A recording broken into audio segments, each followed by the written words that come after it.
So hello everybody, my name is Noah Amrani, and today we're going to be talking about an introduction to lighting inside of Unreal Engine 5. It's all going to be just fundamentals that we're going to be covering for today so that you can elevate your projects and kind of get a sense of what some of the similarities are, but also differences have been between other DCCs, but particularly working within Unreal. So let me jump over to our outline here for you guys.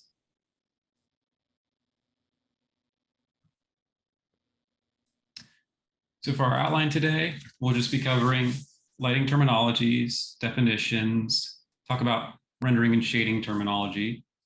We'll get into the different types of lights inside of Unreal, and we'll talk about the lighting tools and Sky environmental assets that you guys can use.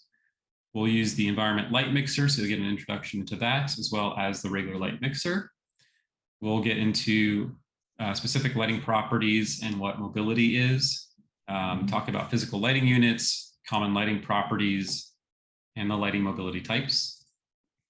We'll also get into what is the difference between static versus baked and dynamic lighting, GPU light mass, or versus real-time rendering, ray tracing, kind of what that is, and then also Lumen, which is a new thing inside of Unreal 5.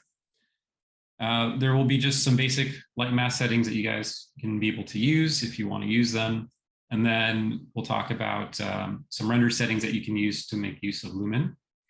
I'll give you a brief view of what Danlight kind of is and how that has improved on things inside of Unreal, especially for lighting, but we're just going to briefly touch on that. And then we'll also briefly touch on post-process volumes and how those can affect and elevate your actual lighting, as well as being able to change your view modes for looking at your light settings and troubleshooting anything in that. And then we'll get into just basic animation of lights. Okay, so lighting terminologies. So let's say we have our very basic setup here with a sphere. It has kind of a matted metal look to it, and just a simple board here, plane that we can use that has blue on it. So just starting from the very, very beginning, we have the concept of direct lighting. So any type of light that has a source, such as like a sunlight, that direct source is going to fall onto your object, in this case a sphere, without any interference. So that's what that means when we say direct lighting. That light directly travels to that surface with the full color spectrum of that light, and it produces typically hard edge shadows, right? So our typical sun lighting, we get nice hard shadows, unless it's directly above us, in which case we might have very little. And then what that does to our material or to our object is it will typically create, particularly if it's a shiny object, but doesn't always have to be very shiny, we'll create a specular highlight. And so that is that very bright spot that you see on your objects, especially a sphere. And when it's directly illuminated like that, that's where your light source is hitting, and you can see that little shiny bright spot. We also have this concept of diffuse lighting. And so diffuse lighting is also kind of reflected lighting, and it's pretty much scattering of lighting.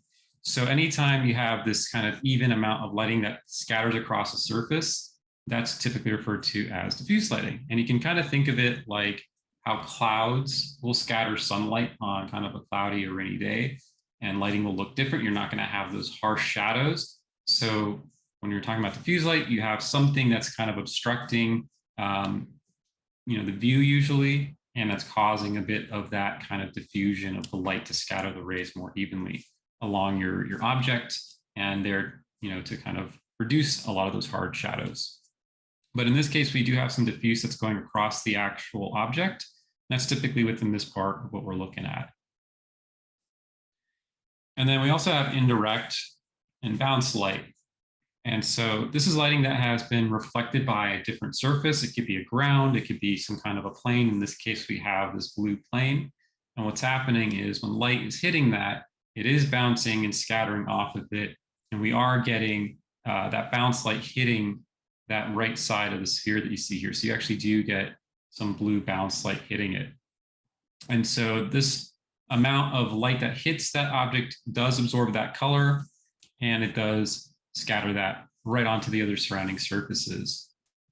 Now, this kind of lighting, when we're talking about bounce lighting and so on, can contribute to helping with the mood of your shot, whatever it is that you're trying to set, whatever that tone is. So adding a little bit bounce light or filler light here and there can help with that, depending on what you're trying to do. Then, of course, the obvious shadows. So shadows, that's the absence of light, right? That's when light is getting blocked by or obstructed by some kind of an object, or in this case, a mesh actor, which is their sphere or the plane that you see here. And it's calculated using the light's perspective inside of an Unreal Engine, and it's basically taking a snapshot of the position of where those meshes are. And that information that then is getting projected onto other mesh actors, in this case, geometry, on the opposite side of that obstruction. So that's how it's getting calculated to create that kind of absence of light in those regions. All right, so rendering and shading terms. Another one that's very big is global illumination. And a lot of these you're probably already familiar with, or you may have heard. But again, we're just going to go over a good fundamental amount of them. So GI, or global illumination, this is indirect illumination, and it adds more realistic lighting into the scene. So basically it uses the light that comes directly from a light source, and the rays get reflected off of those other surfaces, kind of like bounce light, and it is getting scattered onto surfaces, whether reflective or not. So it is indirect lighting. And then final gather is another term that is just a faster but less accurate method that's used for simulating global illumination. Okay, ambient occlusion, or AO. So this is shading and rendering technique that is used to calculate each point into a scene. And it is helping to calculate that kind of ambient lighting, but in areas that would naturally block light. So where edges, may not be as bright. So like corners of a room or of a wall, or maybe like in between bricks, things like that, different crevices, or even wrinkles in skin. So it helps with blocking some of that light a little bit and kind of creating those separations to help define those objects within your scene. Ray traced ambient occlusion is more accurate than screen space ambient occlusion. That's just another form of ambient or occlusion, or AO. Another term that's common is albedo, and this is an expression of the ability of surfaces to reflect sunlight. So whenever light is absorbed, like hitting a surface, if it's something that is very light colored, it will reflect or return a large part of that sun ray out and away, back into the atmosphere. And that's considered a high albedo, and things that are dark surfaces will absorb more of that light, right? And that's why you end up getting dark objects when sunlight's hitting it, getting really, really warm, really, really hot. And that's considered low albedo, but it is absorbing the light. And the albedo base color of the material on an object will directly affect how much light and what color gets reflected back onto those surfaces. So that's another way of just controlling lighting. And then another terminology is subsurface scattering, or SSS. And this is known as also known as subsurface light transport, or SSLT. And so it's a mechanism of light transport in which light penetrates through a surface that might be transparent or translucent, something like maybe your ears, or could be parts of a semi-transparent glass object. And it's interacting with material as it bounces around inside of it and exits the surface at a different point. And so that's the subsurface scattering aspect. So what are the different light types inside of Unreal? Well, inside of Unreal, we do have our creation menu for placing our actors. And that's where we can access all these different types of lights that are going to be worked with at the moment. So we can first take a look at a directional light. And I'll jump inside of Unreal in just a second, and you can see kind of how that works. But this is lighting based off of our sun when we talk about directional light typically.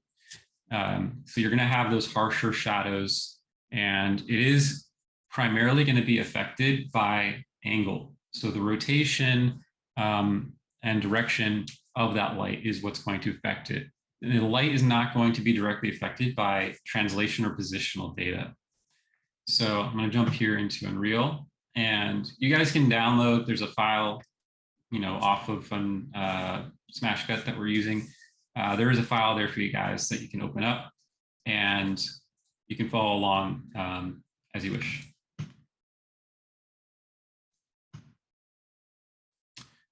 So you should all be seeing Unreal at this point. And this is just a very basic main setup level. But if you go into our content drawer or browser, you'll see there is a little Lightning intro folder. You can jump into that. And then inside of that folder, there is the basics interior exterior one. And we'll just jump into the one that says small start at the end. If you double click on that, this is what's going to load up. So it's going to look all blank or dark and black at the moment, and that's fine for what we're doing. We can minimize or collapse all of these different properties inside of our outliner, holding Shift and just clicking on this little arrow here. If you click on that, that's going to collapse everything for us to be able to work with. And then you can reopen it. And so now we don't have all those different pieces that are showing up for us over there that are going to be a little bit kind of hard to look through all at once. So that's just so you can adjust that. And then for the layout here, if you wanted to bring up this little window, you can go over to where it says window, jump on down to where it says place actors, and that'll pop this up for you if you want to dock that. And same thing, if you need to access the content browser, you can pop this open this way under window, or control or command spacebar. We'll do that for you. Just like that. So inside of our setup here, I'm seeing everything currently in a lit setting. If you see at the very top, it says lit. But if I drop this down, right, you can switch this to unlit. And you have keyboard shortcuts for all these different settings. So Alt-3 will throw this into unlit, and you'll see we just have a very basic setup here with a few walls, a few spheres and planes that we're going to work with. And this is just so that we can quickly be able to create some different lights to work with. So for our first light, we were going to create this directional light. You can click and drag that in. And the moment you drag that in, you can see, as long as you have the game mode or gizmos visible, if you hit G on the keyboard or turn on this option here or off, you can see these different handles. So right now we're seeing this sun icon. This is giving us an arrow direction. You can also select it and turn on your object orientation at the very top here. And this is going to help you be able to visualize the angle of things a little bit more clearly. But we can also visualize this now inside of our lit setup. So I'm going to drop back down to lit, which is Alt-4. And so now you can see we are getting direct lighting coming from this, this first directional light. We are getting these harsh shadows that are showing up here. And if you want to start adjusting the angle, of course, you can do basic rotation on all of this to see this update live. But we can also hit Control L on the keyboard. And as long as you're holding Control down and you have one directional light created, you can actually move the mouse around like this and pick the angle that you want with the direction. Noah. Yes. Sorry. I just saw in the Slack that we're not seeing your menus with the current share method. You're not seeing any menus. Yeah, that's what I'm hearing from Slack. Yeah, they come up sometimes, but oftentimes they couldn't see after the first click. All right, how's this now? Yeah, we're seeing those, but not Okay, so if you just went on to the place actor, we couldn't see that. Oh, but you see that. Okay, never mind. Okay, good to know. Apologies for that. So it should be fine now. All right, so basically if you have one directional light, you hit Control L. While holding Control down, you can more easily click and drag and be able to position your actual lights like so. You can always go in, of course, and readjust the lighting using rotation like this. But as you can see, we don't actually, if I use translation, this is not affecting the actual light. The position does not affect it. It's all rotational based. So that is just setting up our primary first directional light with some harsh shadows that you can see here as our sunlight. And we'll come back to this one in just a second. So let me jump back into our other window here.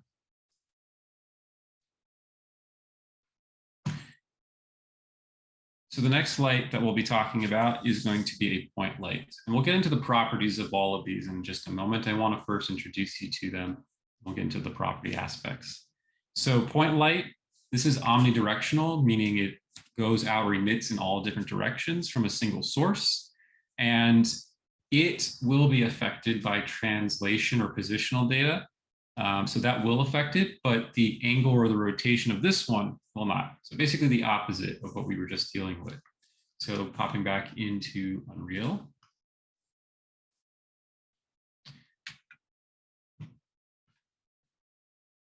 And I'd want to make sure that you guys can see all of the menus. So this time it should be shared properly. So once we start to place our actors, and of course you can always go through this menu as well to create your lights and your different actors, but this is just the dedicated bar for it. So the next one we're going to use is this point light, which I'll drag in. And once I bring this one in, you'll see we have a very large representation of it. This is basically the range that it has an effect on. And I'm going to disable the visibility of our directional light for a moment so you can really see what's happening with this one. So as you can see, it is affecting all different directions wherever I place it. So positional data matters, rotation doesn't matter as far as really where it's affecting, but it will in terms of sizing when we deal with the sizing a little bit on this. So for this one, again, positional data, that's what matters most. And we'll get into intensity and some of these other properties in just a minute. The next one that we're going to be dealing with is going to be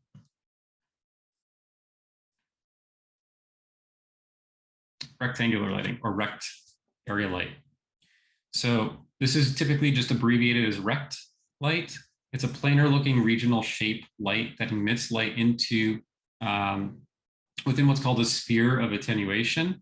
So light is emitting in the positive x-axis or its local x-axis direction. So whatever that's pointing to, that's where it's the direction that it's emitting to. And you can think of it kind of like a bunch of different weak point lights that are kind of scattered or distributed along that rectangular shape on the surface, and they're all aimed more directionally in this sense. So translation, rotation, and scale will affect this light when we're talking about a rect light. And specular highlights, when you see objects that are going to be on the more shiny side, they will actually show the shape of that rect light. So the width and height of it will be more visible in those highlights. So let me just jump back here into Unreal and you can get a better view of that.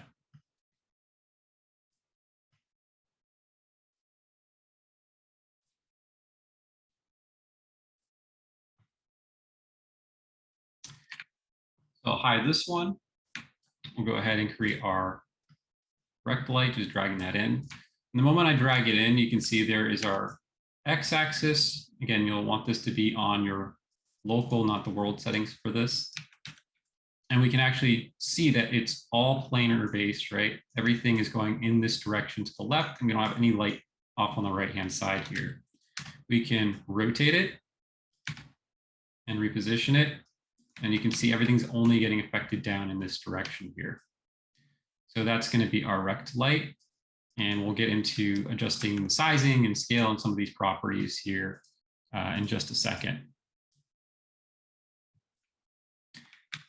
So right now we just have 3 to work with. Let's go back to our directional. For the directional light itself, we have light properties such as intensity, things like source, cone angle, soft angle, and so on. And so for these, this affects different fall off parts of the actual light, as well as how much light is affecting everything in the area. And we will get into more about what some of these actually mean in the measurements as well. But you can adjust the settings here, clicking and dragging on the slider, right? So for directional light, we can look at how intense this light actually is for this one light. Let me make sure you guys can see up here, and its angle that's being affected. You can also pick things like light color and also the angle of our light. And so source angle is going to affect source angle, soft source angle. These are going to affect your shadows in particular, and the quality of those, if you want them to be a tiny bit softer and so on. For our point light, right, this outer visible sphere that you can see here, this is the attenuation radius. So as I was saying, there's a fall off that we have into what is being affected by this light. So we have intensity just like we had the previous one, but below it where we have attenuation radius, you can choose how far out this goes and how close you want it to be affected. We also have the source radius right now, which is kind of on top of that. And so I can bring this right there out of it. And so we can change the size of the actual source light itself, how bright we want this to be, or how large we want this to end up being for the source radius. The soft source radius, again, this is the fall off and how it affects shadows. And then we have source length. And so this is what's kind of unique and nice about the point light is we can actually shape our point light. So if I adjust the length here, right, we can kind of create this almost what looks like an elongated kind of pill shape of it. And I can bring the radius back down, bring our radius and the length back down a little bit. I'm going to rotate this about 90 degrees.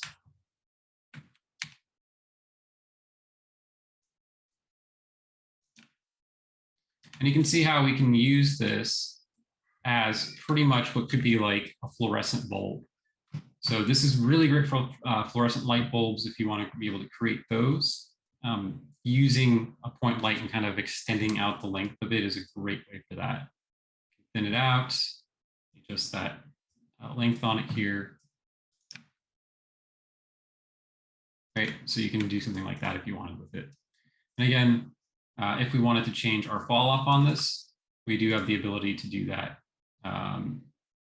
in our point light attenuation radius part of this. Okay, and then back to rect light, same kind of thing. Rect light does have this attenuation radius as well, which we can control and be able to place our objects within certain regions.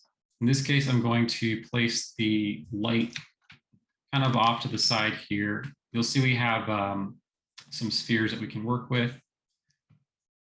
So just for a second, I'm going to place this like so. Bring it up. So you can kind of see how the light is affecting it.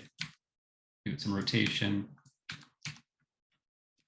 And for the actual scaling of this, the moment we start to scale it under our source width and height, right, you can see it is also really allowing you to spread out the lighting shape itself, but also how it scatters that light across the same area. So you are still taking that same amount of intensity, but you're scattering it more across the actual shape of this light. So it is kind of spreading it out more. And if you're trying to cover a larger area and have it be brighter, you do have to bump up intensity to kind of balance that out. But this is just a way to change the region or the area that it is really affecting. We also have properties such as barn door angle and length. So this is emulating studio lights where you can create the kind of barn door effect and pretty much try to isolate where you want that light to be affecting. So if I were to go down here under length, I'll extend that out. You can see between these two lines, that's where our barn doors are going to be. And then I can go ahead and adjust the angle of them and focus it more into a specific area like this if I need to.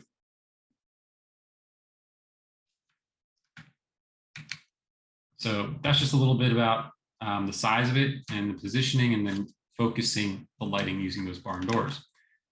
We also can see in a highlight like this, right? We have a piece of metal here, sphere. You do actually see that highlight is not rounded, right? It is the shape of our actual rect light. And as I adjust it, it is going to be affecting it that way. So this is visible inside of our reflections and anything that is, very highly, shiny or reflective in this case.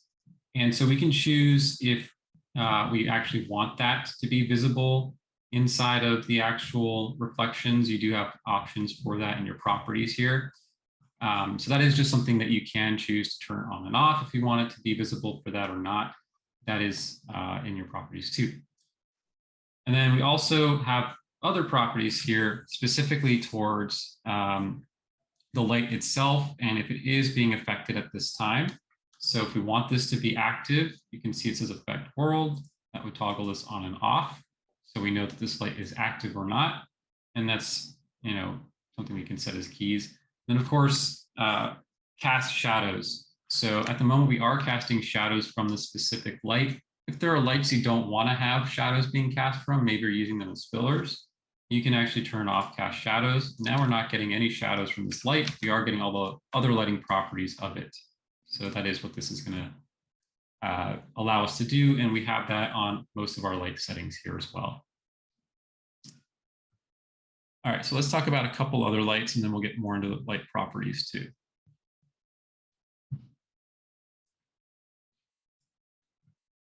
So another big light that we can work with is the skylight. And the skylight, this works more with your environment itself. So it captures the distant parts or the larger areas off in the distance of your level or your scene, your environment, and applies that data as light to the sky's lighting. So it also updates and affects reflections to match that. You can also manually specify a cube map if you want for it to be able to use. And I'll just show you how we can create that one at this point. So for this one, let me turn on my directional light for this.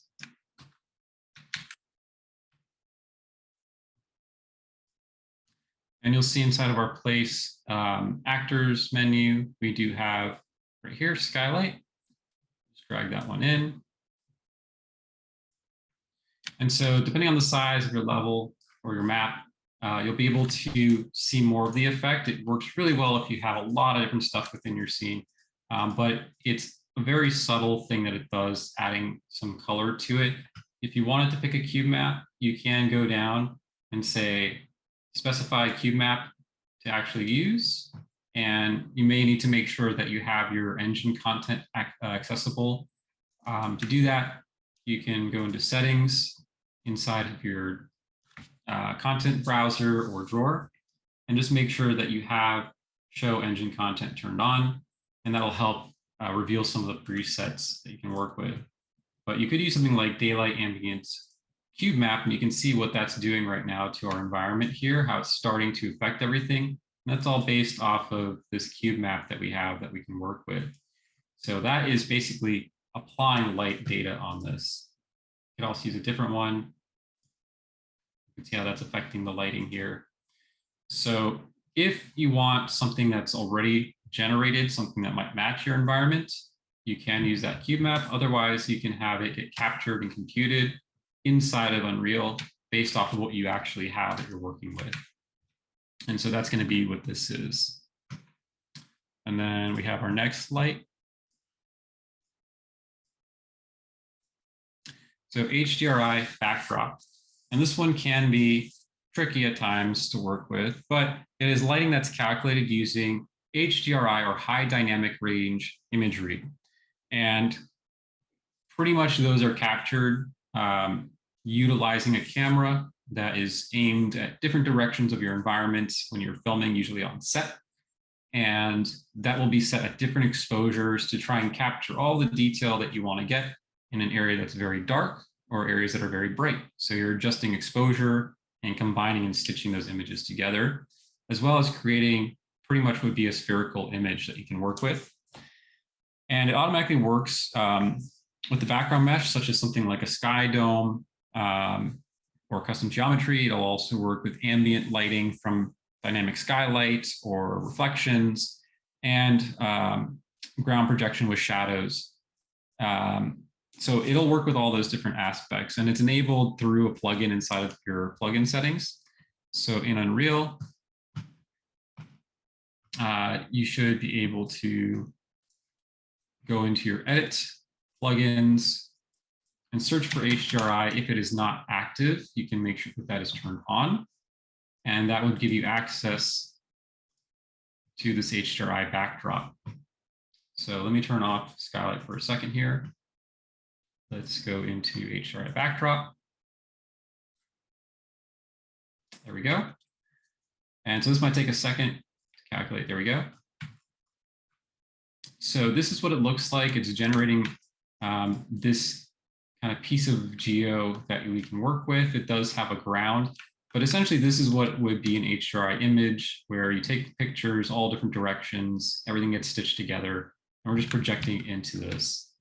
And our ground that we see here, you don't have to use that, right? This can actually be replaced with a real ground, and you can use this for lighting purposes specifically. You can also use it for something that you have off in the distance if you wanted to render this as well. And inside CubeMap, we can pick those different kind of presets for our HDRI backdrop as well, all depending on what your interest is and what the kind of look is that you're going for your scene.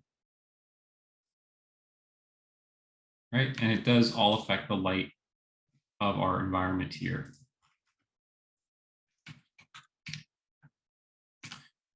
So that's our HDRI backdrop. You do have options to change things like intensity for this as well. And it will brighten up that HDRI. We can also change things like the actual scaling of it. If I change the scale up, might take a second to calculate.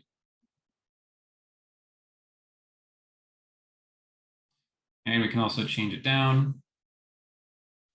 Right now it's trying to upscale it. So bear with me on that.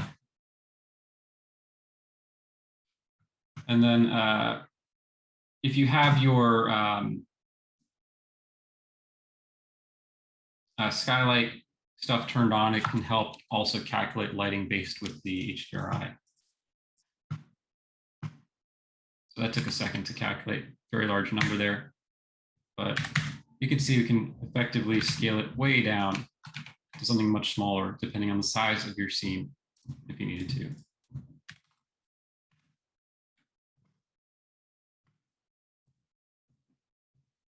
All right, so for right now, I'm going to go ahead and delete that one. Keep skylight and our directional light on.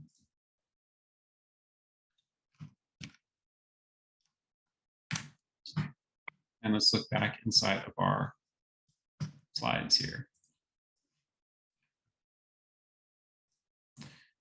There's also a sun and sky lighting setup that we can use. And this is a tool that's been developed and pretty much works with blueprints that lets you calculate, or let Unreal calculate, the position of a sun based off of real world positional data.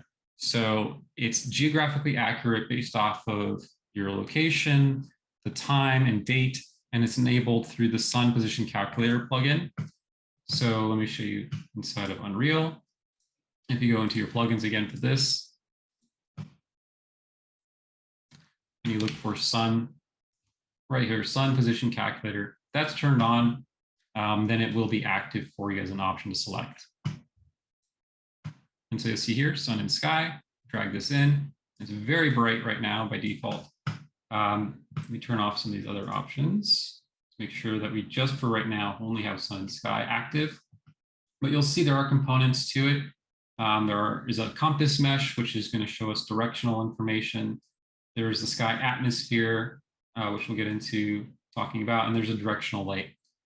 But essentially, if you just select the object itself, we can change things like latitude, longitude, and all this is based off of location on Earth. the time zone. And you can see it's updating. So it's very bright right now, and we could play around with the exposure settings to adjust some of this, but everything here is effectively getting updated based off of specific positional data, time zone, and you can put dates of the month too.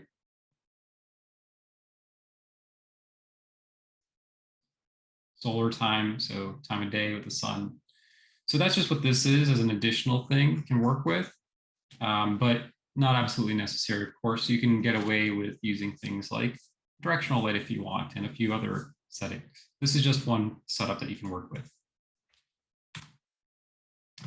My directional light back on here, and we'll go back into our slides. All right, so lighting tools and sky environmental assets. So we do have different assets that we can work with to add kind of an atmosphere or sky elements into our scenes. And you can find this very easily as a quick setup inside of Window, Light Mixer, or the Environment Light Mixer.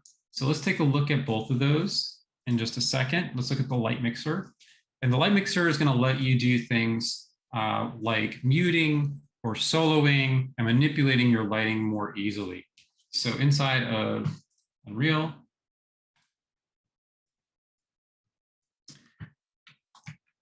let me make sure that this is going to let you see the menus again. So inside of Unreal, if you go to Window, right, we have our Environment Light Mixer, and we have our basic light mixer. So let's look at the light mixer first. Now, this is not a very complex scene at the moment, but when you do have very complex scenes, a lot of geo, and you'll see that coming up later on, this does become very effective so that you're not having to constantly always rely on your outliner. You can, of course, navigate for lights inside of your outliner, and it is good practice to organize and use folders or use sublevels for things like lighting as needed.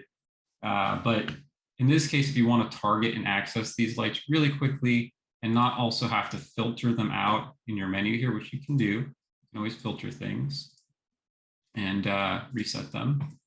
But we can literally just see the lights here, the specific type. It tells you the type of light, the name of it. And if I want to solo it, we can use a little headphone icon.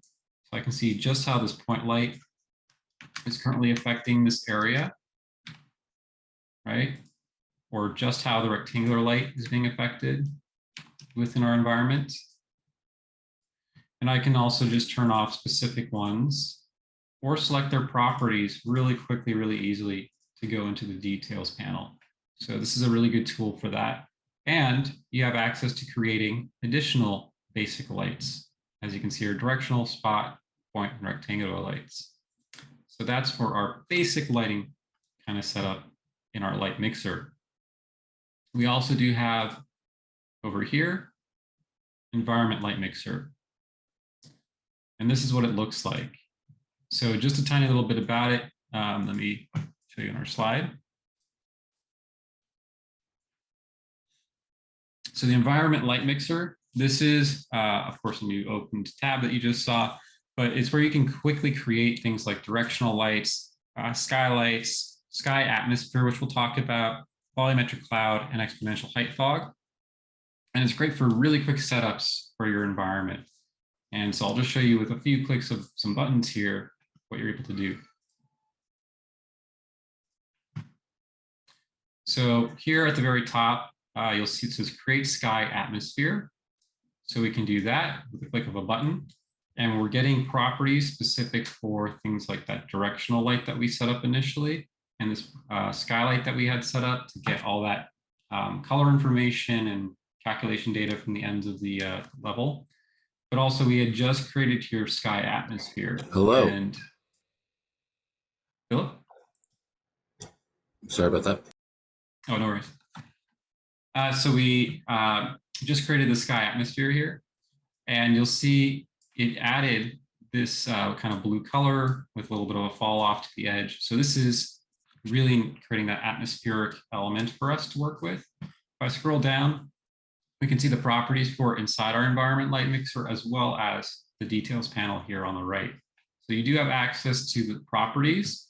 Currently, we are only looking at minimal settings in here that are necessary, but you can change this to be your normal setting views or properties for each light, or more advanced expanded views of each light. So that's just a little drop down for you there. And we can choose, again, coloring. So what is the color that you want? How is light getting scattered across this atmosphere? How is the atmosphere absorbing light? So you can really set kind of a tone and mood using this. And then the next one we can use is creating volumetric clouds. So it does just that. Just by its description, you can see we created a bunch of clouds here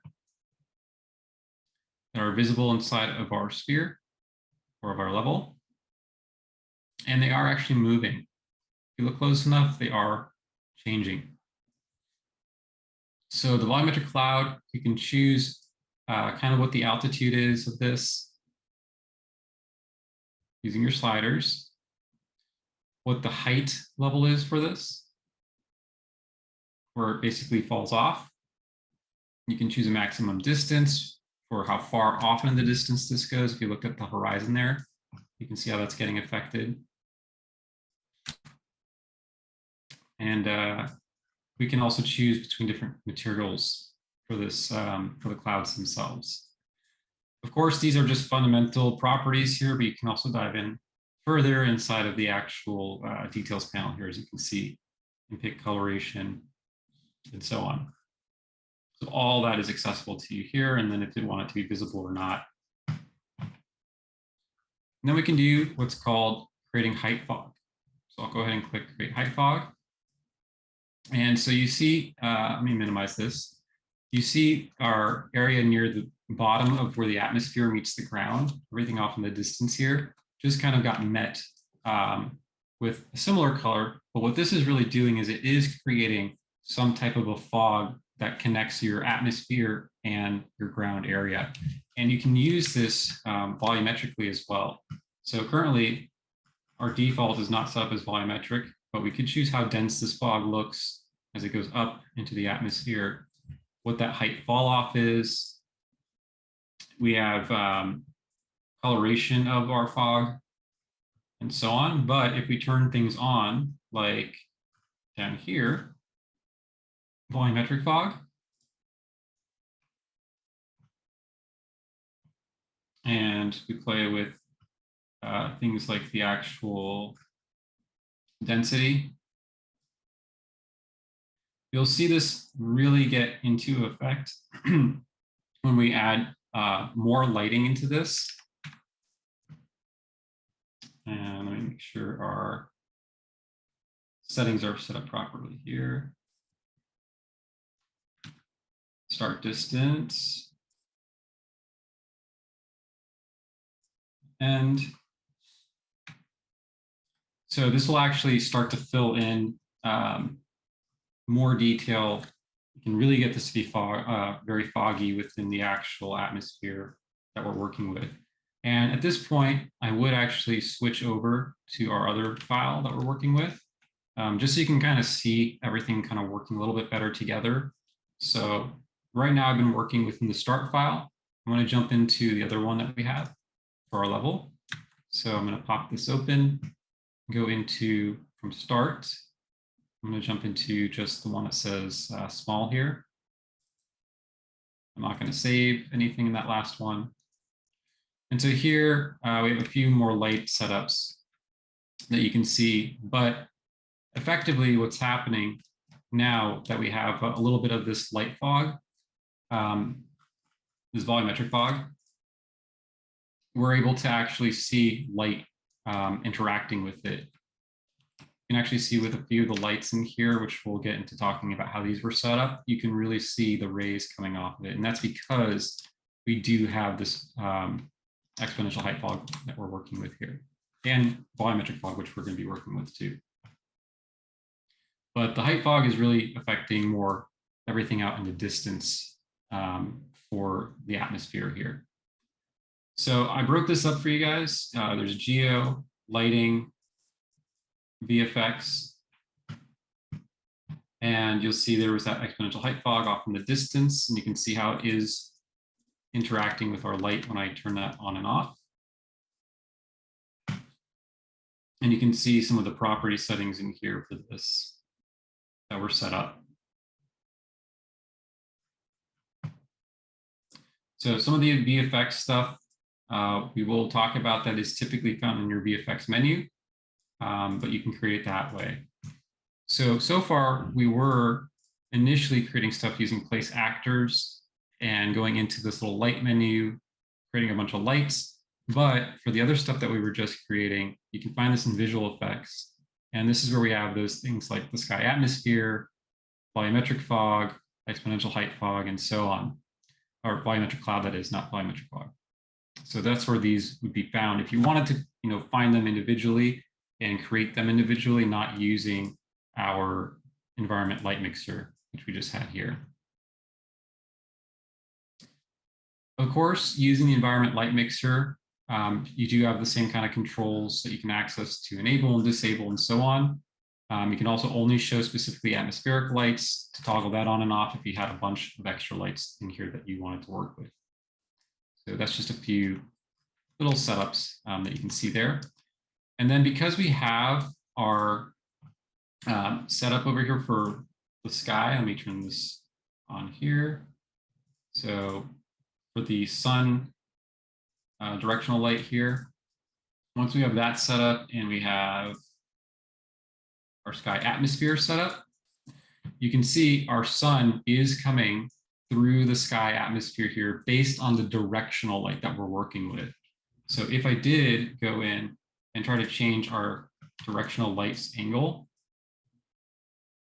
make sure snapping is turned off on these, but you can see our sun is actually showing up there, right? You get a really nice view of like a rising or setting sun, and that is based off of directional lights and our sky atmosphere working together.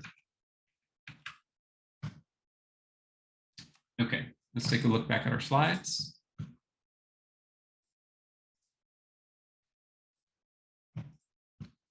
So that was our sky atmosphere we talked about.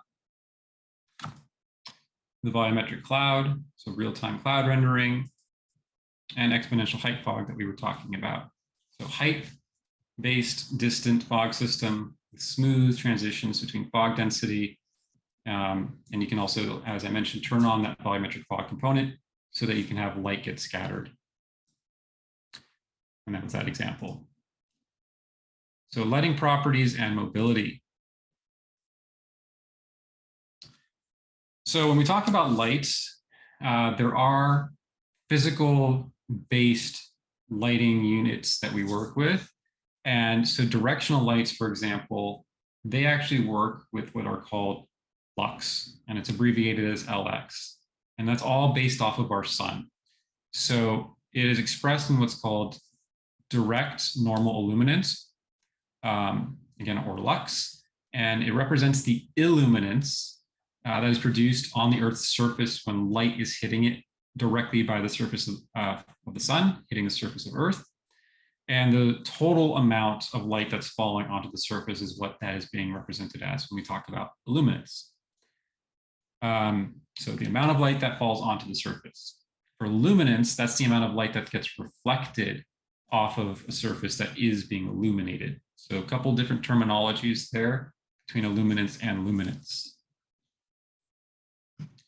So for our point, spot, and rect lights or rectangular lights, we have different units of measurement. They are candela, which is a measure of luminous intensity uniformly across a cone-shaped solid angle. So when you look at, let's say, a spotlight, which we will talk about in a bit, it does have a cone angle. And so we talk about a solid angle of what is called 1 square radian, or R2. That's also referred to as a steradian. And so these are just terminologies on how the actual light is getting calculated as it leaves a source, but that's the measurement. It's inside of what's called a candela. And this is pretty much derived from candles or candlelight, the terminology. And when we talk about a simple single candle light, it emits about 1 unit or roughly 1 candela. So you can think of that a bunch of candlelight if you increase that number. But that's kind of where candela comes from. And then lumen or LM, that's a measure of luminous flux or light power. And that's emitted into one of those angles of a steradian. So no matter how the light is distributed, it's wide or narrow or spot, the total amount of energy that is emitted is going to be the same. And so you'll see that a little bit more commonly inside of things like the rect light. And then unitless is another measurement or unit. And so this is engine specific light intensity value. It's not specifically to the real world, but it is just a value that you can change within the engine itself.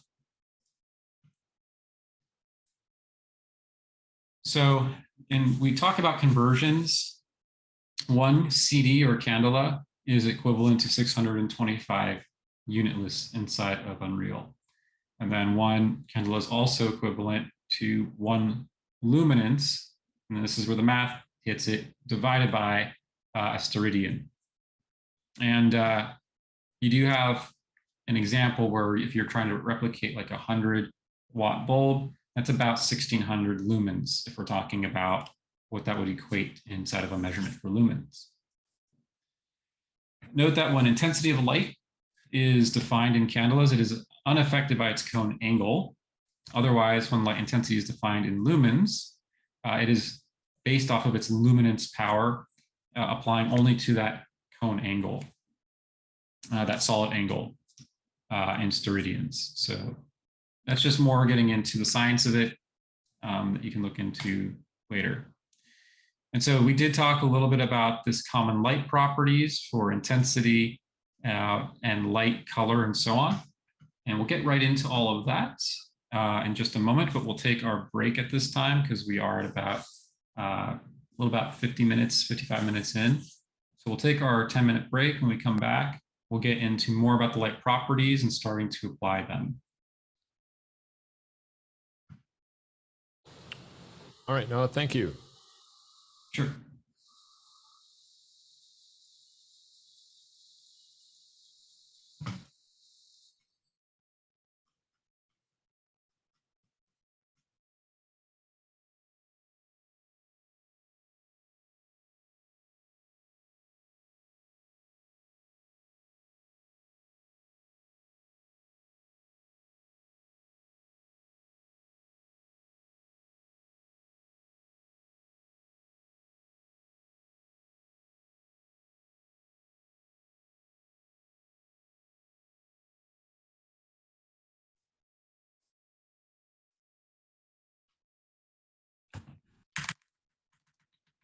When you're ready, Noah.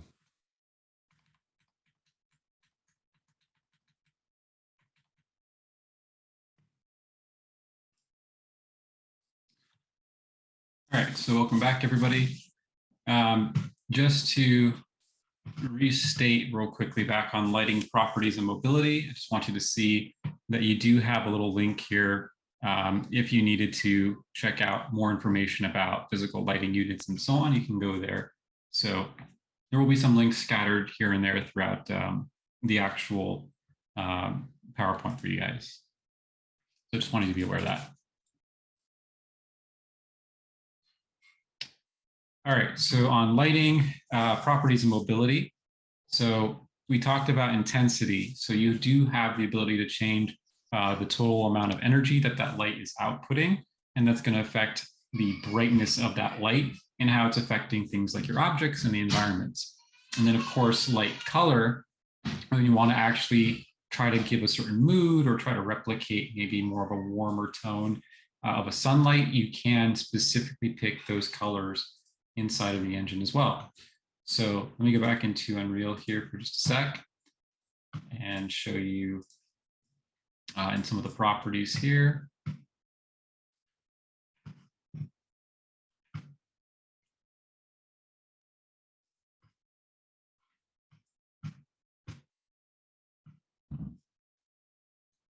There we go. So you should be able to see now inside of Unreal we do have the actual sunlight here. Go to directional light. So, where is it? Right there. So our sun directional light. And as I mentioned earlier, lux is going to be units measured for sun. And so that's where you could play with the intensity data. But if you wanted to control things like its actual color, right, you could twirl this down. You could pick specific values for red, green, blue. You could also click on this box and be able to pick specific colors that you would want to use, maybe even a warmer tone like that. But you don't have to rely on that as your picker. You do also have another part to it, which is temperature. And that is also listed inside of the slide. So for temperature, if you wanted to turn this on, this little checkbox, you can now use in the measurement of Kelvin, you can actually use a slider to choose how warm or cool you want that light to be. So to the right, we're going to get a cooler image, right? And to the left, we get a warmer image. So you can use that for temperature to also be able to adjust between warm and cold kind of tone with your lighting. Let me go back here for you guys into a shared slide. So then there's also attenuation radius. That's that clamping I was showing you guys between things like that point lighting and so on, where we can actually choose how far off that influences of that light. And it can help with your art direction, as well as also to be able to avoid extra light bounce affecting certain areas if you don't want it to. So you can actually create a boundary for that. Then source angle and radius, that's the size of the source light, as I mentioned. So you can increase the size of the light or the shape of it if you're working with those point lights. But also we can affect the actual softness of shadows by increasing that as well. So that was the difference there between the source length, changing that size of it, and the radius of the actual thing overall. We talked about temperature. Again, it's measured in Kelvin. And then there's that property that says affects world. And so you could toggle that on and off if you want it to be active as a light. And then shadows. So there is an option, right, to cast shadows, as I showed you earlier. So we can toggle that on and off, but you do also have additional properties for things like shadow filtering to sharpen it. If you want to adjust things like the contact shadow length, there are properties inside of each light for that too. So you can adjust how the length of the contact shadow is, the distance that the lights are interacting between those contacts and the shadow as it gets updated dynamically. And then you can also change the number of what are called shadow cascades. So those are all those different properties within these lights that we can work with. Another common lighting property is going to be indirect light intensity. So that's going to affect the bounce light. So you'll also see that as a property that you can apply or work with. And this, it's basically affecting the scale of added global illumination, or GI. So the default value that you'll see on lights properties for this is going to be 1, and you can set it to 0 if you want to turn it off so that it does not have an effect on the GI's influence. There's also volumetric light scattering intensity. So for lights, when you go to the property for this, you could choose when you do have your volumetric turned on fog with the exponential height fog, you can choose how is that light actually scattering, that specific light scattering throughout the fog. And so that's where you can adjust it when you're working with exponential height fog. So it's good for creating things like God rays, and scaled intensity and light color can be affected in there. Then there's linear versus inverse squared fall off. And so this is going to be kind of how light intensity gets affected. If it's kind of just a continuous linear light that's emitting and then gets cut off with that attenuation radius, versus inverse square fall off, which then loses a lot of its intensity and its power over a distance. So you do have a fall off. It's more natural, has a reduction of light intensity over distance. And then we have things that are called Illuminating Engineering Society or IES profiles. These are basically lighting textures and some geo-based pieces that you can use on real lights. So let me just show you a few of those things now.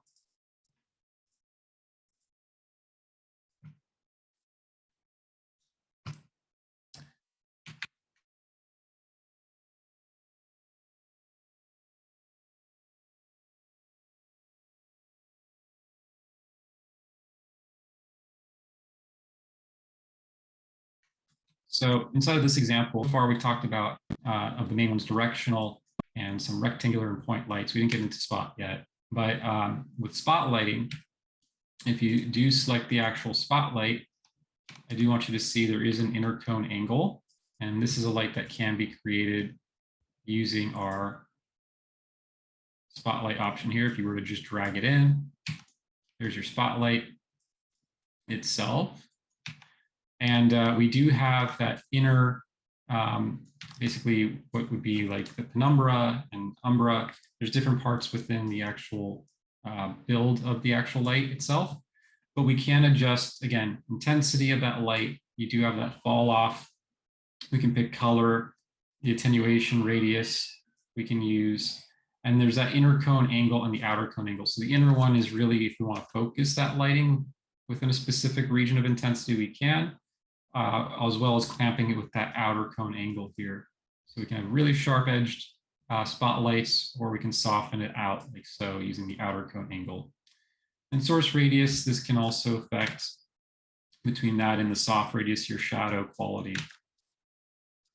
So that's mostly that piece. And then source length, this can choose how far off you want the light to go. You can see it happening way down here at the moment.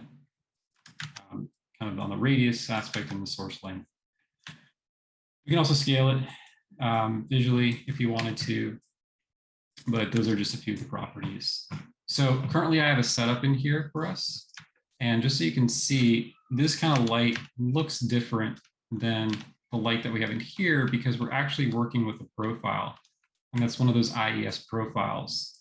And this is something you can find. This is just a placed spotlight. But this is found way towards the bottom here. You'll see light profiles, IES texture, and again, you may need to turn on your engine, showing engine content for this. But in the box here, you can actually choose between some real examples, real world captured examples of light.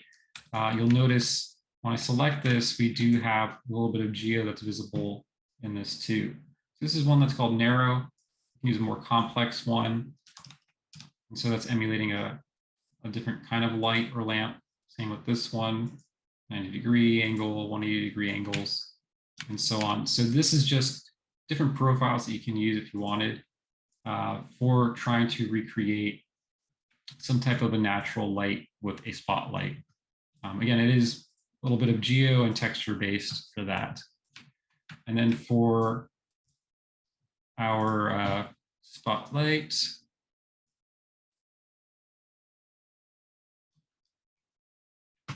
in the properties of our spotlight, go to where it was here. You can always also search for things.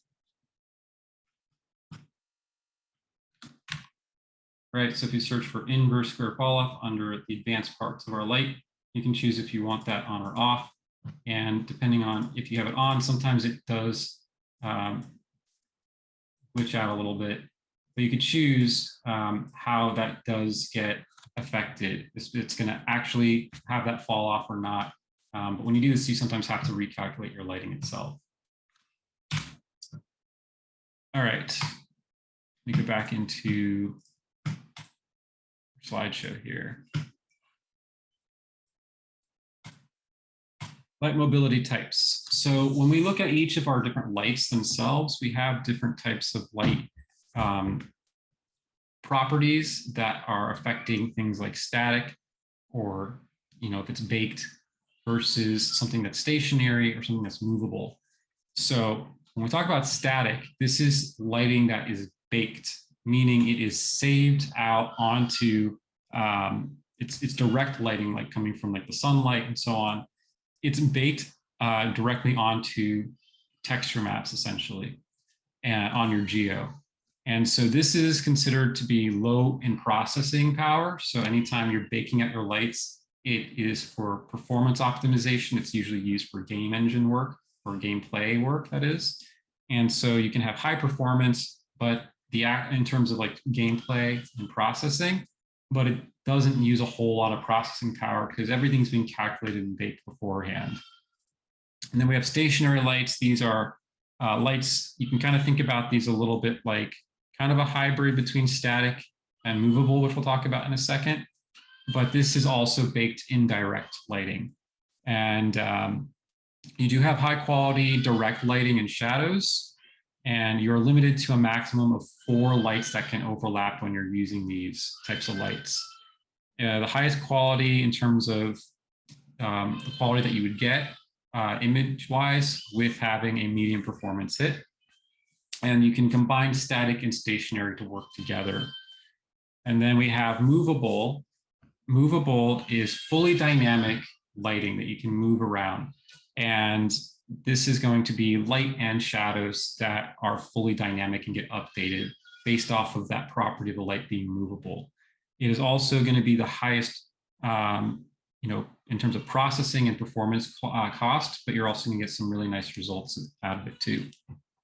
So I'll show you some examples of that. But when you look at the properties of a light, right, you do have mobility as a setting. And this is where you can adjust those things for static, stationary, or movable.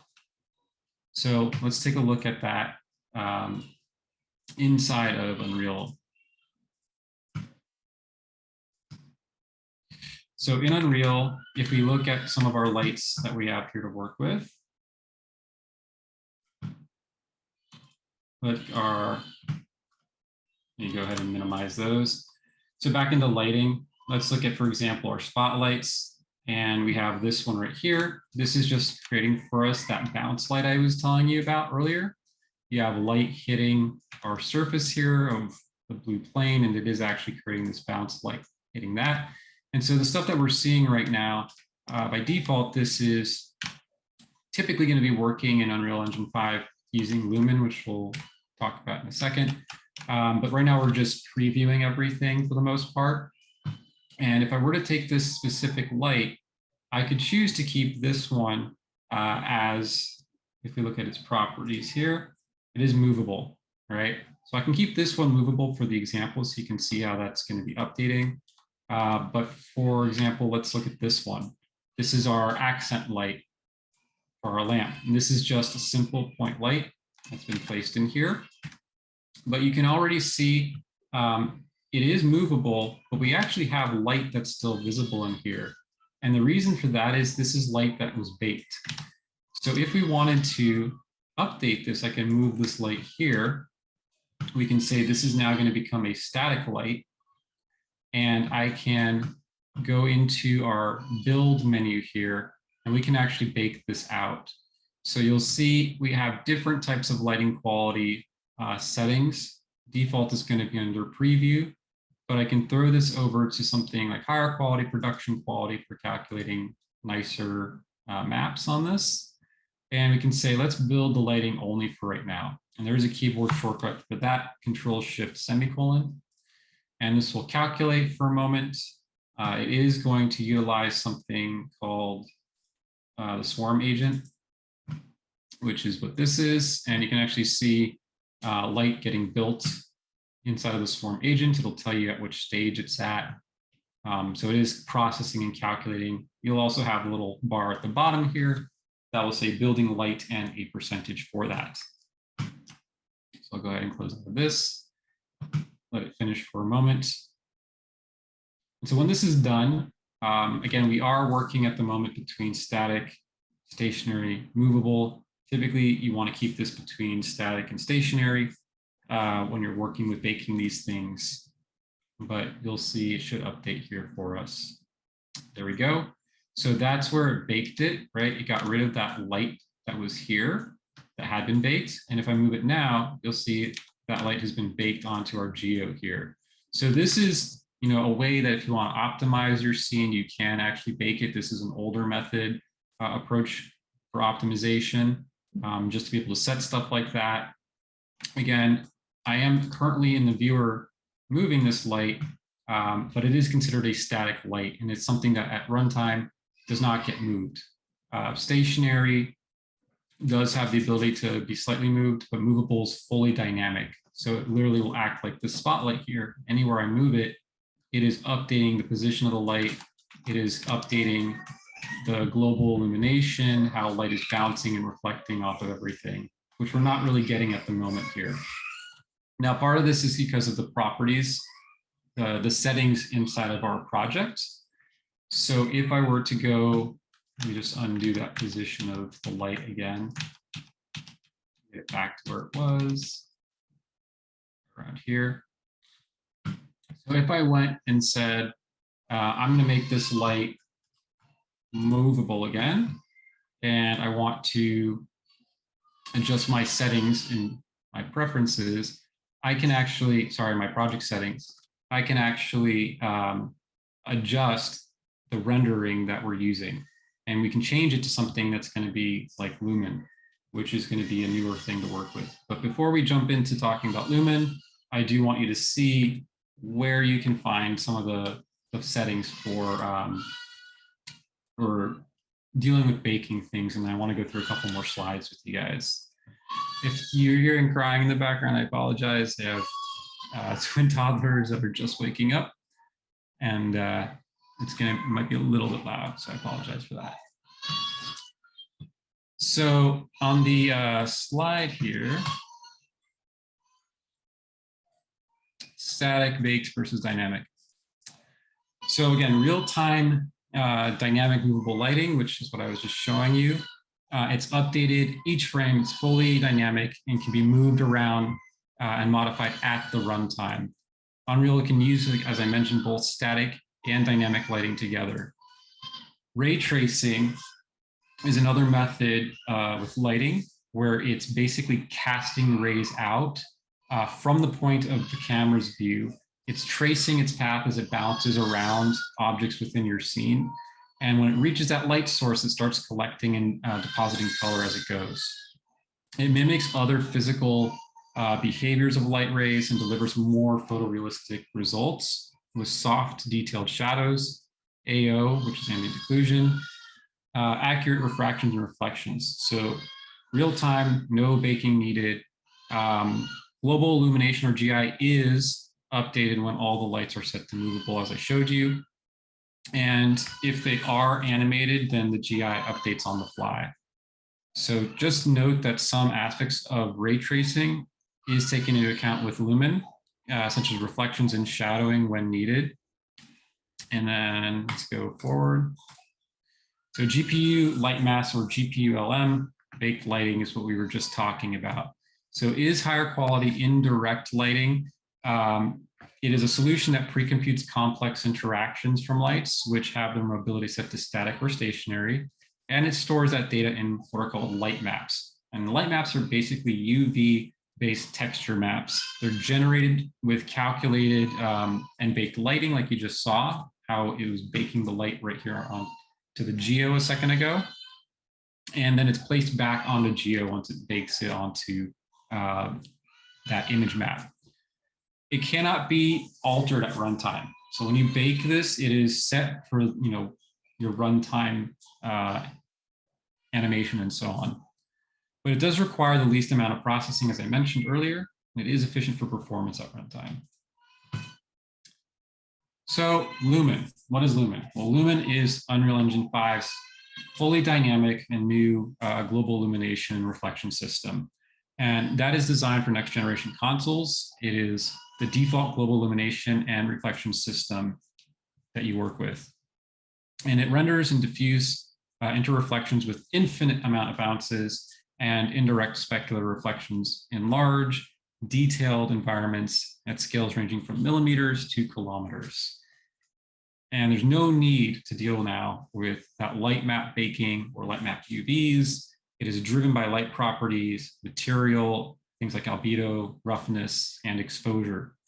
And lumen, final gather quality, and reflections quality, they can be adjusted using what's called a post-process volume.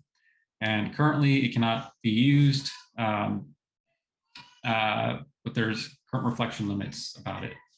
So just know that there is some reflectivity issues here and there, but it's improving. So GPU light mass, if you do choose to use that, there are some settings that are here listed for you that can be beneficial. And you can use things like an importance volume, and that will isolate where everything gets calculated. So in Unreal, one area where you can adjust some of these settings is going to be inside of your world settings. So you can go down to world, make sure this is out of the way for you guys. Go into settings, world settings, and you'll see there are light mass specific settings that you can adjust for baking lights and so on. And we can create inside of our setup here, you can search for important volume. If you drag this in, you're able to use the light mass importance volume.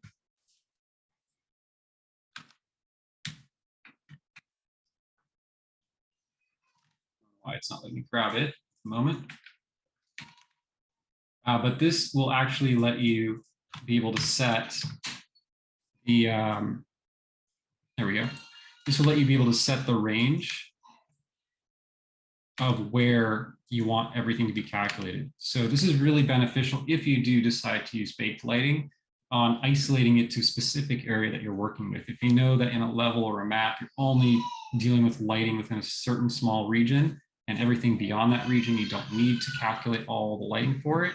You can just isolate it this way, and you can have it compute the lighting for you when you bake it that way. So that's what this light mass importance volume does, should you choose to use that.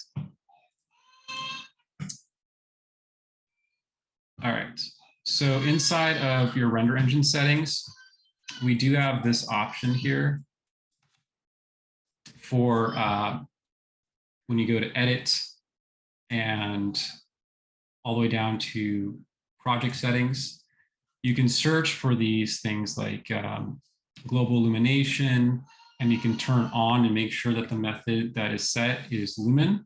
You can also make sure that for lumens section under rendering, that you have hardware ray tracing on when it's available. Things like surface caching and detail tracing. So it's good to have that kind of stuff turned on. And then shadows, you can have things set for shadow map methods set to virtual shadow maps.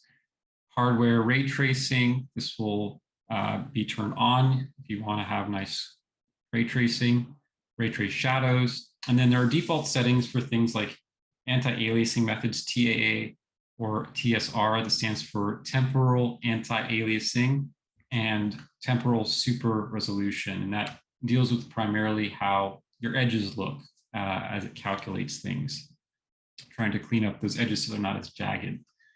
So inside of Unreal, if you go into those project settings, right, a lot of this is found under rendering.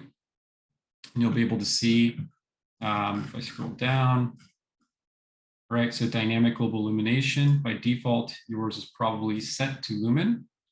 And they'll tell you that certain things will be automatically enabled, like reflection method. So things like that are good to have turned on. You'll see there's that lumen section, and you could say use hardware ray tracing when available. We can keep things like surface cache. You can do high quality translucency reflections, or you can have detail tracing turned on, virtual shadow maps, ray trace shadows, and so on. So these are things that when they're turned on can add a lot more quality visually to your lighting. So this is taking a second to turn on, so I apologize on that.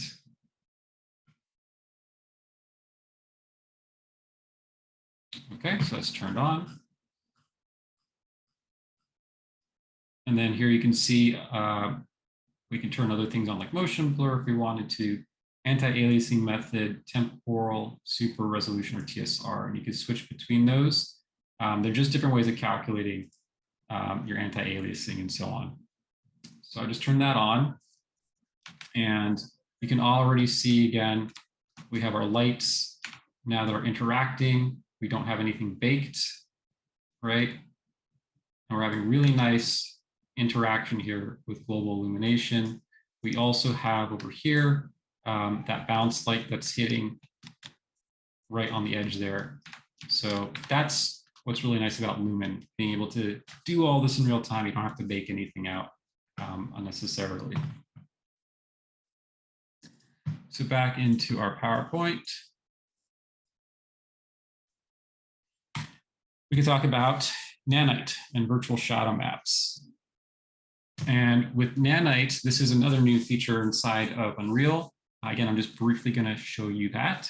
But what's cool about Nanite and the virtual shadow maps is you actually can visually see how those LODs or level of details can be automatically calculated. So you don't have to deal with having to worry as much about building that in. You can also deal with very, very high resolution pieces of geo. So high visual fidelity, and it works really well with Lumen. Outside of Lumen, the generating of these shadow maps would typically take too long to generate for such a complicated mesh. But now using this kind of stuff, you're going to get more realistic results. You can have, again, as I mentioned, LODs generated automatically, and it's just more visually accurate than something like a displacement map or something that would have shadow artifacting to it. So you have less of that happening. And I'll just show you an example here in Unreal, just so you can see that working.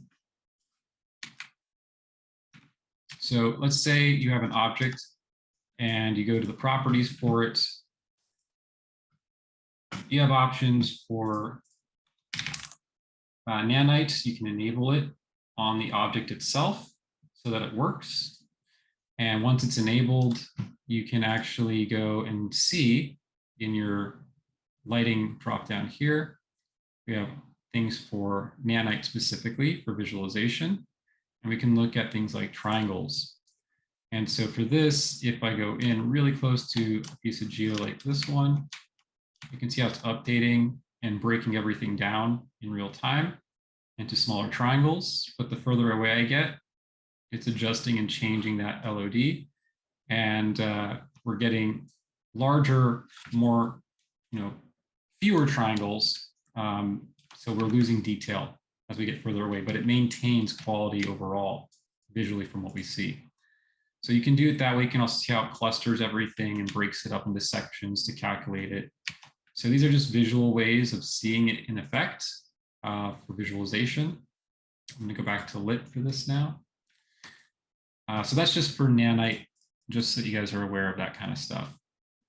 And then another quick part I wanted to touch on is going to be in here for lighting setups. We do have material that can be emissive. So this gets more into building out materials themselves, but just so you can see, we do have real-time emissive materials being calculated as well. So on the material itself, in this case, we have a sphere, has just a basic material that's been created and applied. I'll double click on this so you can see what it looks like in our material window, but we just have a simple constant that's been created and we're plugging it into the emissive color on this. You can play around with intensity of it, make sure it's double-sided, casts, ray trace shadows, and so on. But this is acting effectively like a light. So we can use this as emissive data on geo and have that help light up our scene or environments as well. Okay, so let's talk about what are called post-processing volumes. And we'll just touch on that a little bit. So post-process volumes, or PPVs, they're used to create an additional layer of effects on top of all the other camera and lighting settings that you would have. So you can turn on these specific properties so that it affects your entire environment instead of a specific region. And I'll show you that when we create the actual post-process volume. But you can also turn things off in there, like Auto exposure, like we mentioned the other day, we were talking about how with the camera, you can change things for auto exposure. You can also have that set for your world settings overall using a post-processing volume and how it affects your regular camera that you're working with, your perspective camera as well. So let's look inside of Unreal again. And in here, there is some post-processing that's happening. We're getting these kind of hits on the lens that you can see over here that are causing some blooming to happen. We do have just the way light in general is getting affected and scattering through here. All this is getting affected through post-processing volumes. But if you wanted to create that, you can go in and say, let's create. And here we have under effects, post-process volume. This is also in other sections, but in your create replace actors menu, you can drag this in. It's going to show up like so. You're going to have this box. And by default, this is only going to affect anything within this region. So it is specific to that shape that you have here. But to turn it off, you can change in your properties. You can actually search for infinite. And you'll see infinite extend unbound. If you turn that on, that's going to make sure that this affects your entire level. So it's going to go beyond that little region box that you see in front of us and affect everything. So that's an important setting to have turned on. We already have our post-process volume set up in here. And so I'll just kind of show you with this one what it's doing. I'm going to turn off some of these views that you see in game mode. And just so you can see what specifically we're working with.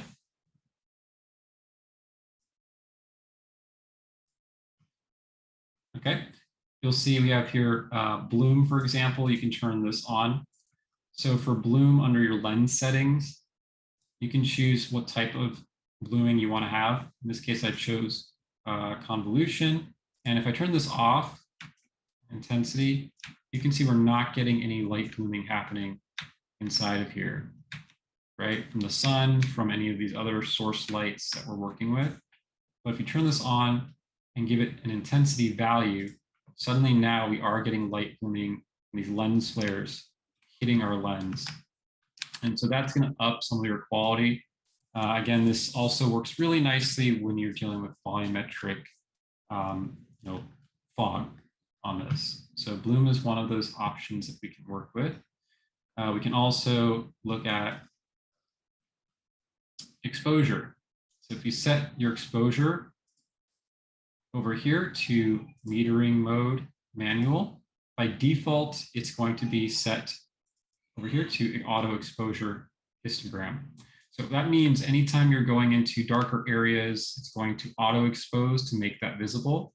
When you go back out into brighter areas, it's going to also adjust your exposure and try to make it so that those brighter areas are not at all blown out, for example. So if you throw this into manual and do exposure compensation, you can offset this and adjust how you want to expose that lighting in your environments. So that's another really good method inside of post-processed volumes. Of course, there's a lot of other properties in here that you can turn on, and that's something that you'll be getting into a little bit more about in some of the upcoming classes.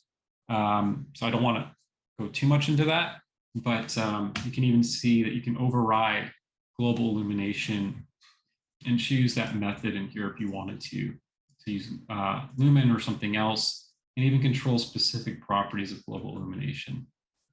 So that's all going to be in this post-process volume, and you can even toggle that on and off to see its effects as needed.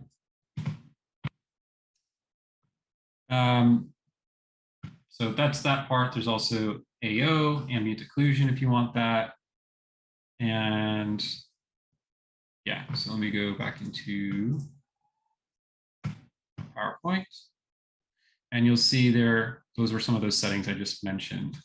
So some of these can be adjusted, including final gather light speed, if you're getting jittering that's happening with your lights. So view mode visualizers. This is another thing that we can turn on inside of our view inside of Unreal. And so there are a few of them. These are a couple important ones, but you can go through a lot of the other settings for it. So in Unreal itself, you'll see at the top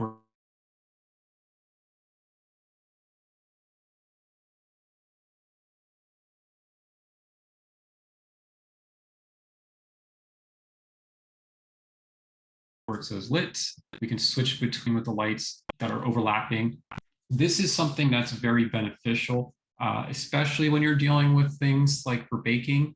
It's more geared towards that, but it is helpful with Lumen as well, just to see visually which areas are very heavily lit versus others. And you can try to optimize that too.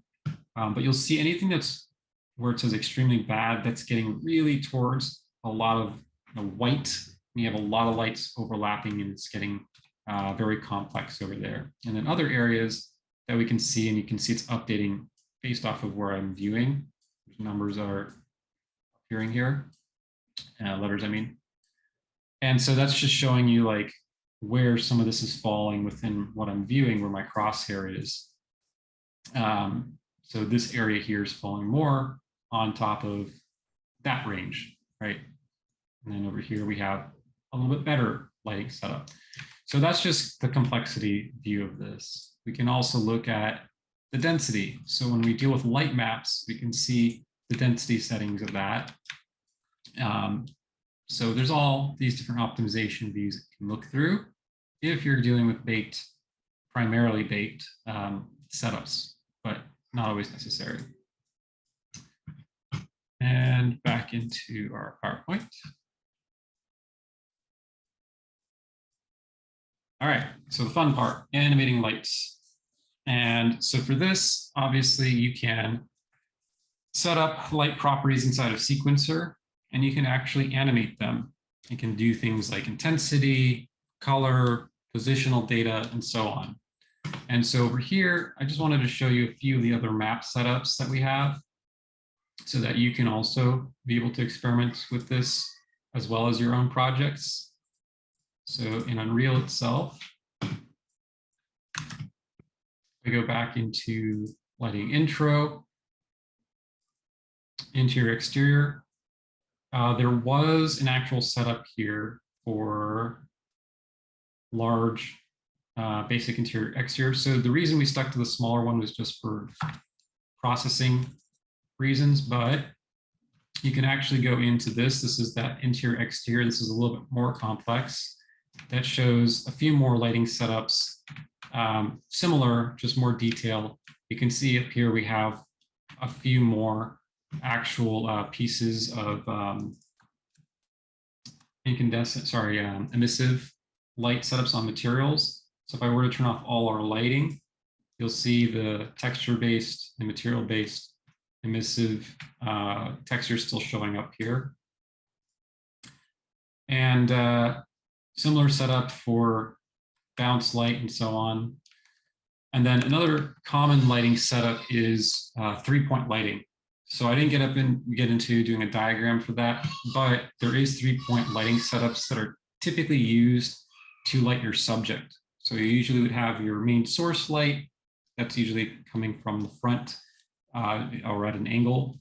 You have what's considered to be your fill light. That's your bounce light. So that's your second lighting setup. And then you'd have your backlighting or rim lighting. And so this is just a very, very basic setup of that. But essentially there is your direct sunlight at the moment that's hitting this. Here we have a spotlight that's acting as that fill. You could also be a bounce light. So you can see it's filling in a little bit of that shadow. And then over here, we also have our setup of a rim light. And so this lighting setup is just creating a little bit more definition on the edge of our shape. And so that kind of stuff where you're working with a fill light, a rim light, and your source light can really help shape and define your objects. So just kind of think about that and some of those typical or traditional lighting setups when you're working on your scenes. Back into the lighting intro, if we go into interior, we have a larger setup, and there is a start file. I'll just show you what that looks like. Basically, this is all unlit, and you can go into game view and you'll see there's a lot of that emissive material that we're working with here. But there are also, if I go into our lit mode or unlit mode, there's also a little bit of effects that we're working with, smoke effects, some dust particles that are visible here. And we can create lights that are going to interact with all of these. So I do have a setup for you guys. If you wanted to try and work on it to replicate something similar or experiment with it, you can do that working in the start, as well as going into the full finished one, which is the interior one here, which I'm going to show you. So this is the finished one. And so you can see we have some post-processing, some blooming that's happening here. Lights are set up throughout the entire environment, and they are actually set up to be animated. So if we were to go into this part that says interior sequence version 1, this is going to be found inside the lighting intro interior. Double click on that, and you'll see we have our camera set up. And we have a little bit of a crane with some animation here. So all that's been set up is just basic camera animation using that crane and different place lights. So you can see which types of lights. Here we have a couple area lights with some barn doors on them. Up at the top here, we have elongated. It's not letting me grab that. Let me go inside of our menu here for this. So lights, accents, and we have our different point lights. So I'll show you a different one. There we go. So you can see that one was elongated to work with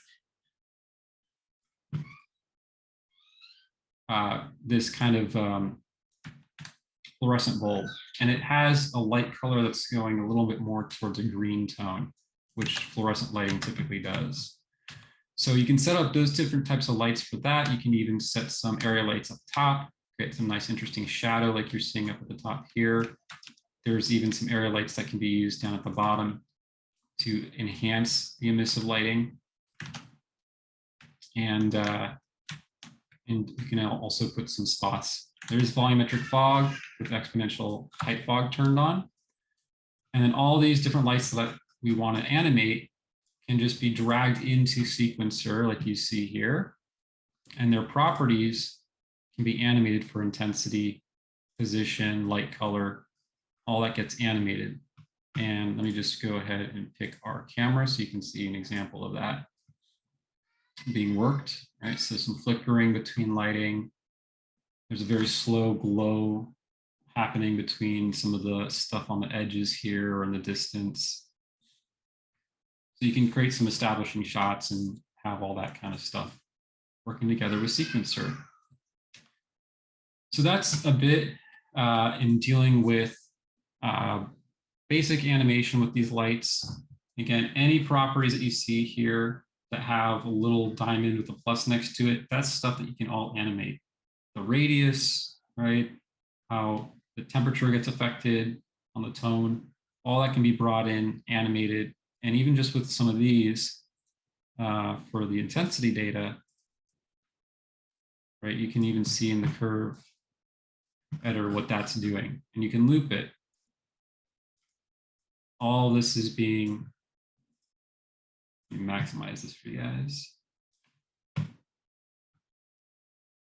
Right, so all this, you can set up the looping to cycle it before and after. You just do a few frames of animation. And then simple things like this, right, can get a little bit of glow happening throughout.